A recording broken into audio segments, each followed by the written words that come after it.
Your Honor, I've actually prepared something that I'm going to be reading for you all, and especially after Mr. Skrinsky's, what he just had to say, I'm actually quite eager.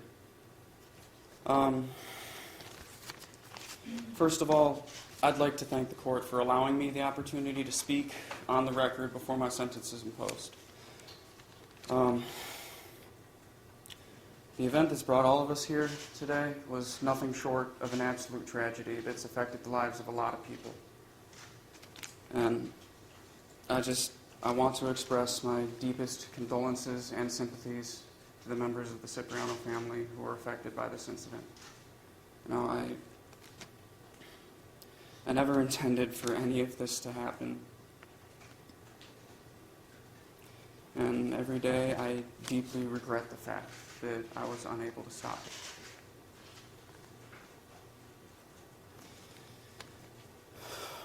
I never once thought that my association with Tucker Cipriano would lead to an event like this. That being said, I once again want to state that I am not guilty of the 5 crimes I am to be sentenced for today, and I do intend to file for my appeal as soon as possible following the conclusion of this hearing. Now I'm going to cover some, but not all, of the issues that I intend to raise on my appeal.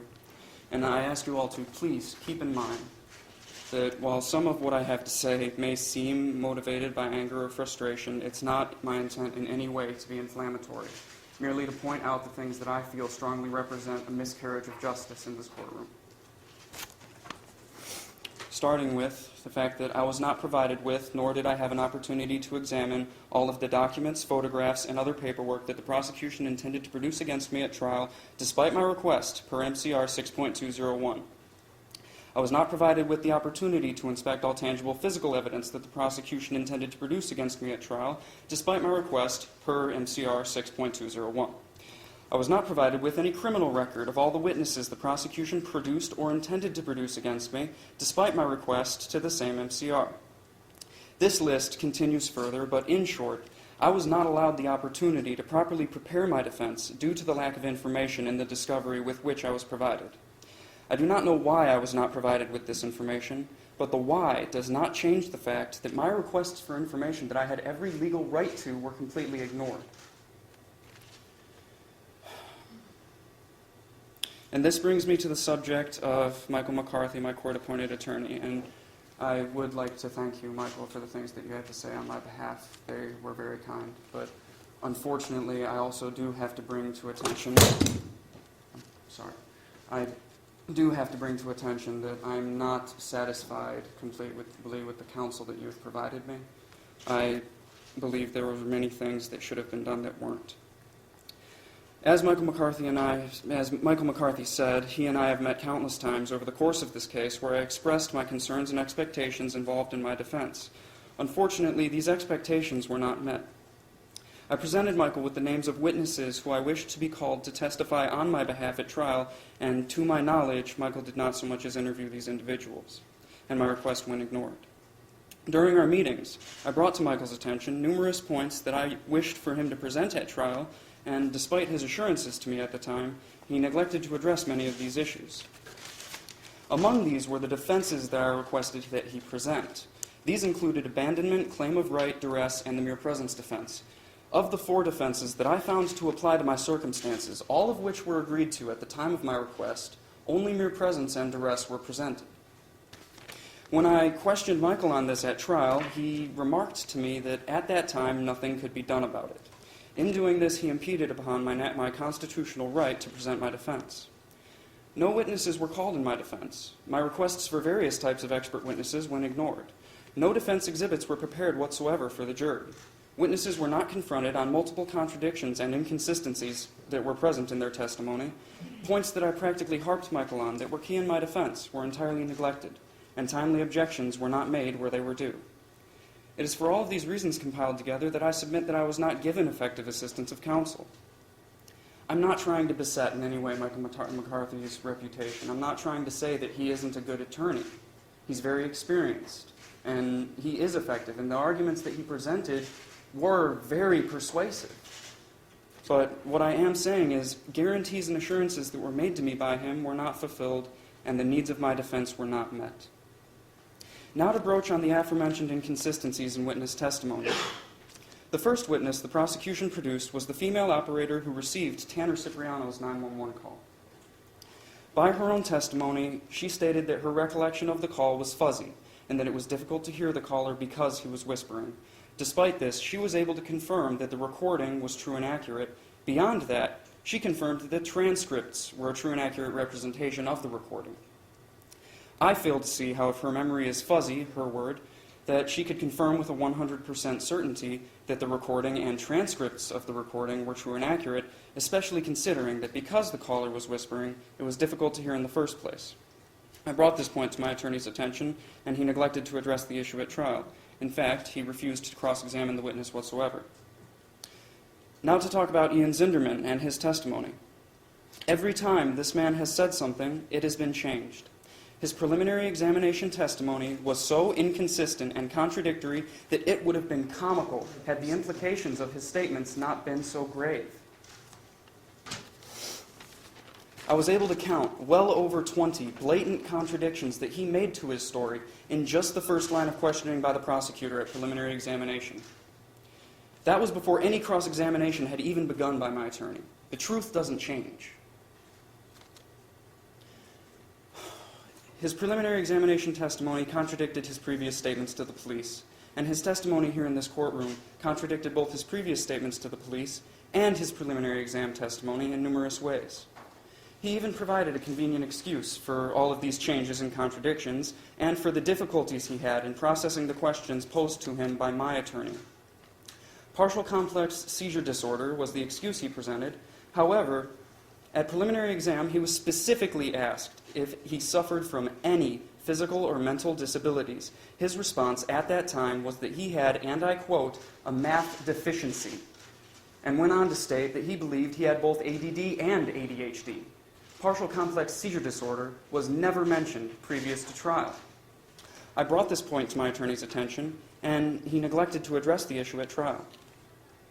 Oddly enough, this disorder of his only seemed to present Ian with any difficulties in processing information when he was being questioned on cross-examination by my attorney.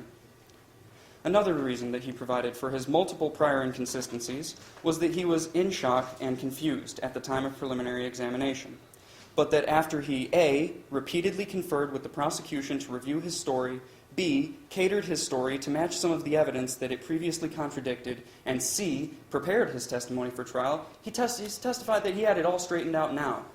Big surprise there.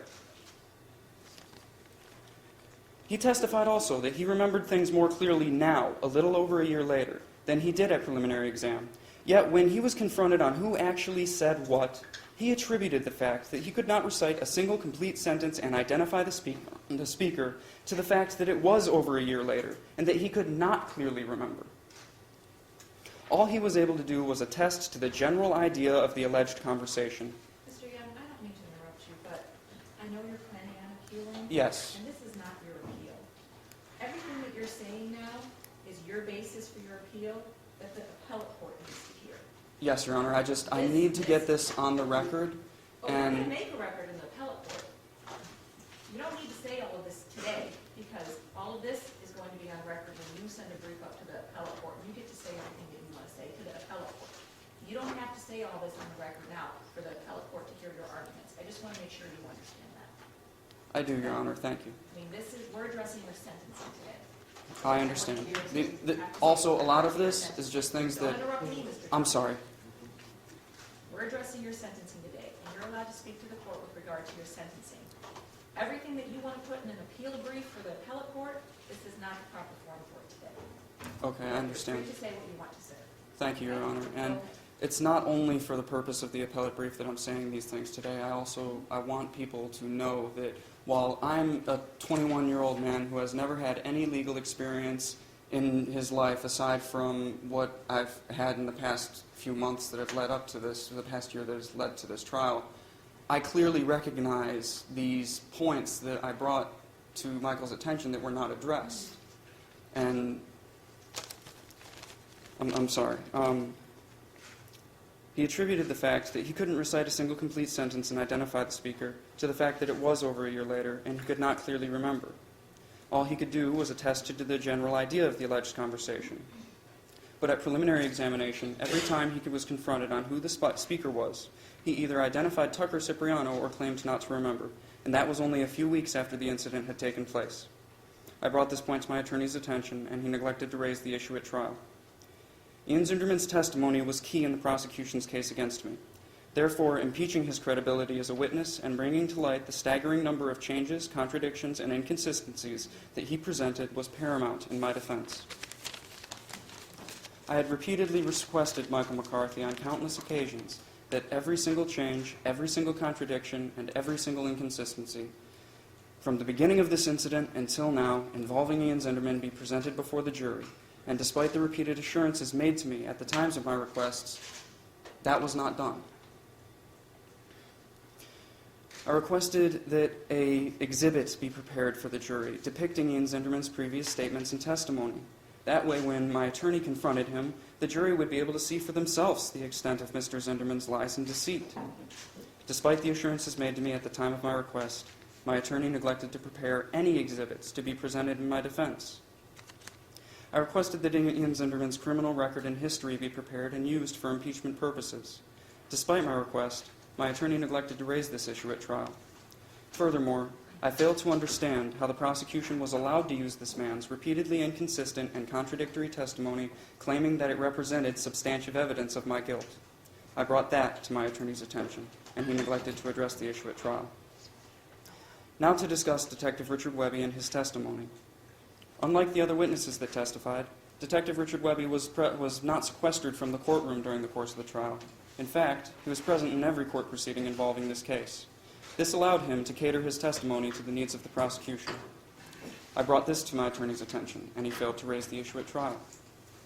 In regard to his actual testimony, I had repeatedly instructed my attorney to drive home the fact that no evidence exists, aside from word of mouth, that I ever made the statements that were used against me at this trial. No concrete evidence exists to lend any credence to what Detective Richard Webby claims that I said. This fact allowed Detective Richard Webby to cater his testimony to the needs of the prosecution at trial. Some of his testimony was paraphrased and editorialized from his written reports, and some of his testimony was made from an opinionated and subjective standpoint rather than being based on objective facts. I brought this to my attorney's attention, and he neglected to address the issue at trial. Detective Richard Webby previously testified at a motion hearing that he and I conversed over a 3-hour period with only 2 short breaks in between. He testified that these breaks were just long enough for him to gather new information and return. That's a long time to be engaged in conversation, yet his written report of my alleged statements contains surprisingly few excerpts of actual conversation that took place. Therefore, I submit that my statements were not used against me. What was used against me was an editorialized, paraphrased, out of context, and false version of them, born out of the mind of Detective Richard Webby, with nothing but his own word to lend any credit to their validity. I brought this point to my attorney's attention, and he neglected to raise the issue at trial. Detective Richard Webby also testified to my alleged conduct and comments made during the taking of my DNA buccal swab. Whether his testimony was truthful cannot be proven, but the timeline he provided and greatly stressed in his testimony was grossly incorrect. This could have easily been proven by comparing the time logs of when the swab was taken in relation to when the court proceeding had concluded that day. I brought this point to my attorney's attention, and he failed to address the issue at trial. Furthermore, if Detective Richard Webby's testimony regarding that was grossly incorrect and exaggerated, then it can reasonably be inferred that other supposed facts he testified to could have also been grossly incorrect and exaggerated. I brought that point to my attorney's attention, and he neglected to address the issue at trial. I believe that it's reasonable to infer that Detective Webby's motivations in doing this were political by nature, considering that during his close involvement in this high-profile and highly publicized case, he was promoted to sergeant. I brought this to my attorney's attention, and he failed to address it in his arguments. Now on to the testimony of Dr. Jillian Davis, who saw to me in the ER. She previously testified at a motion hearing on September 26, 2012, when she begrudgingly admitted on cross-examination that there were clear signs of my injury, such as swelling and redness in the area. Yet here at trial, she testified that there was no swelling, no redness, and that I seemed to be comfortable, in a clear and obvious contradiction to her previous testimony that was made under oath. I brought this point to my attorney's attention, and he neglected to raise the issue at trial. She also testified at the motion hearing in reference to my injuries that, and I quote, obviously something had to hit him to do that. She went on to further testify that my injuries were consistent with having been hit with some object. Yet at trial, she again testified inconsistently, stating that my injuries could have been sustained by Yano. I brought these points to my attorney's attention, and he failed to confront her on these clear and obvious contradictions. Her testimony was blatantly contradictory, and clearly her testimony was biased against me, and either influenced by the prosecutor or by her own prejudice. Even multiple arresting officers testified that I was clearly injured. It is why I was admitted to the trauma center of Botsford Hospital and administered the drug morphine for severe pain along with other medications through an IV. I refuse to believe that a reputable establishment such as Botsford Hospital would admit someone to their trauma center and give them an injection of a drug as serious as morphine if the individual showed no clear signs of a serious injury. There are many issues beyond what I have already made mention of that I intend to raise in my appeal. I merely hope that the appellate courts will be willing to give fair consideration to the issues that I present before them, regardless of me not specifically citing them here today. I don't believe that I was treated fairly or impartially during the course of this trial or the proceedings that led to it. Everything down to the prosecution's closing arguments and the overtly suggestive and inflammatory nature of the visual presentation they presented denied me any hope of a fair trial and engineered what I consider to be a strong miscarriage of justice. I had great potential and a multitude of opportunities at my fingertips for establishing a constructive and successful future for myself. I completed my high school education, holding a 3.8 grade point average or higher my entire senior year, and after 4 successful years enlisted as a JROTC cadet, I earned the position of B Company Commander by my senior year, taking with it a deep sense of accomplishment, satisfaction, and the respect of my peers. I have no juvenile record whatsoever, and before this incident, not a single violent conviction or any felonies on my record. Those who were closest to me and knew me on a personal level regarded me to be a kind-hearted, compassionate, intelligent, and talented, polite individual who would often go out of his way to help those who asked it of him. The implications that I planned and carried out these brutal acts of violence against individuals that I have absolutely nothing against, people that I don't know and have never met, at a place I have never been to with someone that I have been the acquaintance of for only 3 short weeks, is nothing short of ludicrous. I did not go to the Cipriano household intending to hurt anyone. I didn't go there intending to hurt anyone, let alone to kill someone.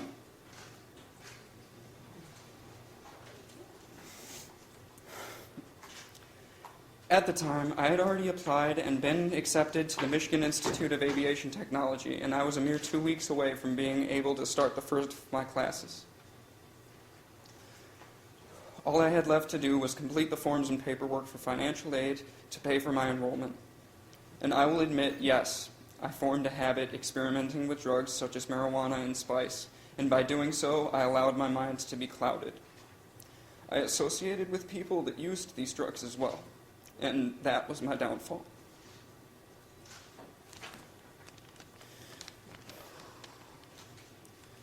My message to all young individuals is to look at and learn from what happened here today in this courtroom.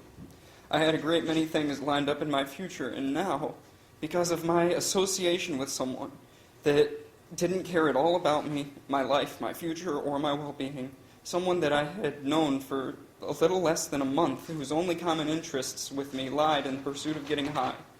Because of that short association, I stand before you today facing a mandatory sentence of incarceration that will span the rest of my natural life.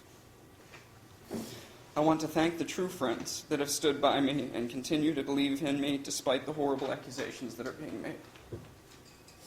And most of all, I want to thank the beautiful family that God's blessed me with, who have stuck by me through thick and thin. Your letters and your cards sending love and support have gotten me through some of the darkest of times. And they mean the absolute world to me. Your continued optimism and hope has rubbed off on my heart and carried me through the darkest of hours, helping me to see that there is light at the end of this tunnel.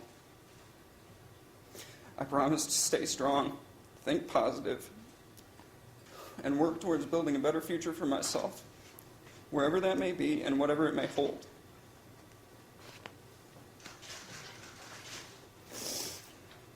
Finally, in regard to the Cipriano family, words do very little to express the depth of sorrow that I have for all of you.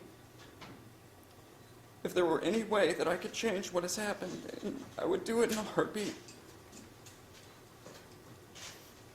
As I've already said, I never intended for any of this to happen to any of you, and had I been aware of what was going to occur inside that house that night, I never would have even been there. Nothing that I say can change what happened. Nothing that I do can bring Robert Cipriano back to you or take away the hurt experienced by Rose or Salvatore. I pray for you daily and wish with all of my heart that Rose and Salvatore Cipriano make a full and complete recovery. I pray that all of you are able to heal in your own way from the tragic reality that has led to this day. And if my words offer no comfort for your hearts, I just want you to know that you have my condolences, you have my sympathies, you have my highest hopes, my best wishes, and my prayers that the best things possible can happen for each and every one of you. And that you can have some measure of peace and happiness in your lives, despite whatever hardships that you may face in your future.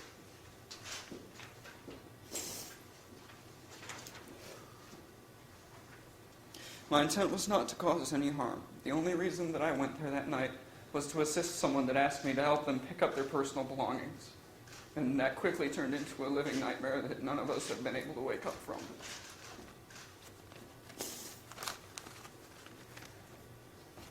And I can't tell you how sorry I am that all of this has happened. And if there was anything that I could do to take it back and find a way to change what has happened, I would do everything in my power to. And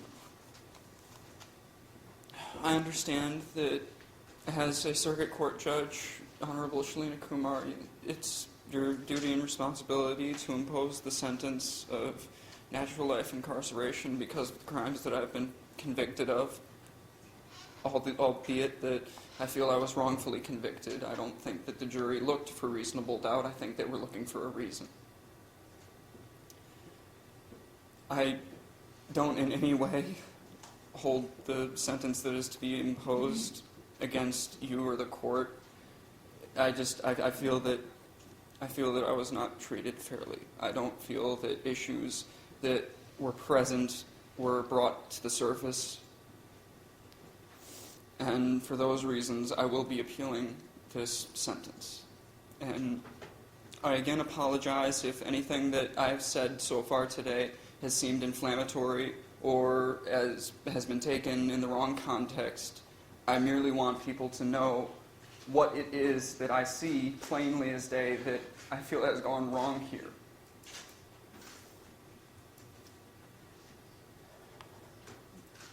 Thank you.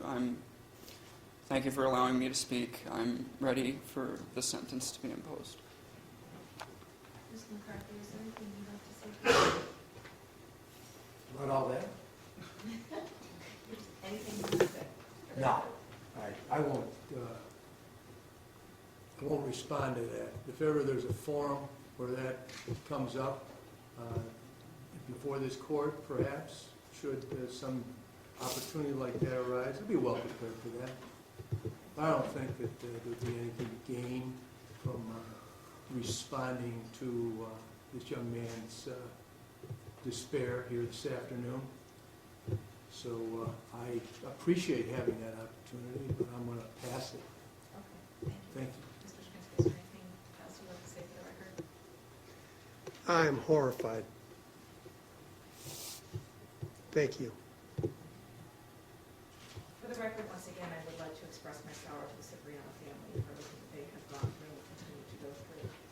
Mr. Young, for the record, I want to acknowledge that you did not have the loving, supportive home life that Mr. Cipriano had. And I want to acknowledge that. I understand you had a very emotionally and physically abusive stepfather, and that is horrific for a child to suffer. And I do wish your stepfather was here today so I could explain to him his role in this whole event, because abuse is a cycle, and I do think that that has clearly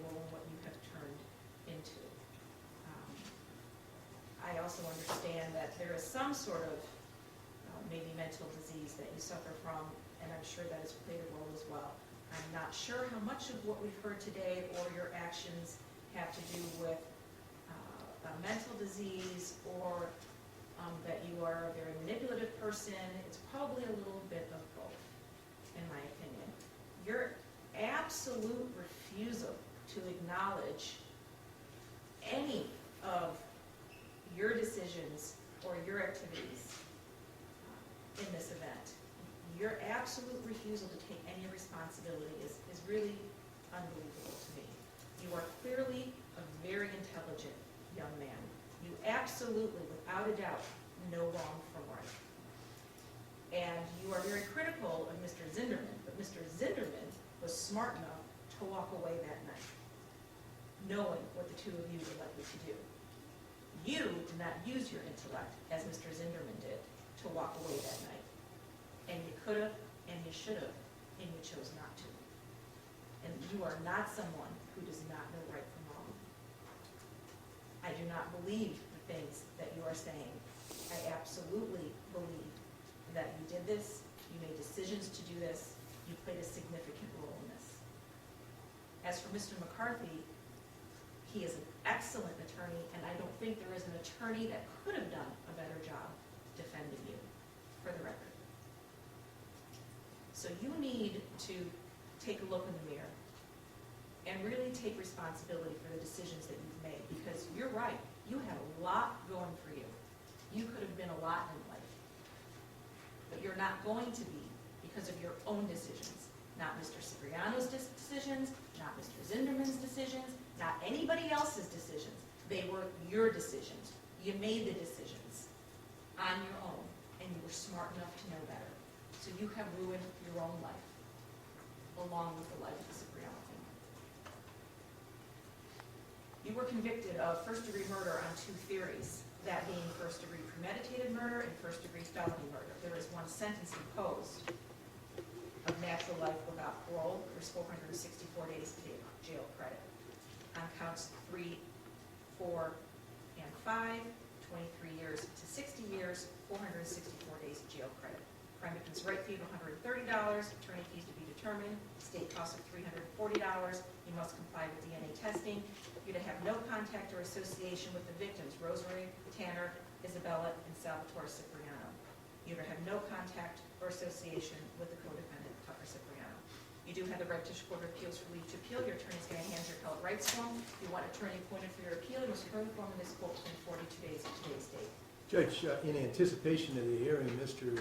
Young executed the request for appointment of appellate counsel, and I've seen to it that it's been completed. I'm going to give it to your clerk this afternoon before I leave the courtroom, so that that at least is on the record that he's made that request. Okay, thank you. Anything else for the record, counsel? Not on this case, but if I may, on the other case, if I approach after this is finished. Do you want to approach me on the public first? No, You want to approach me?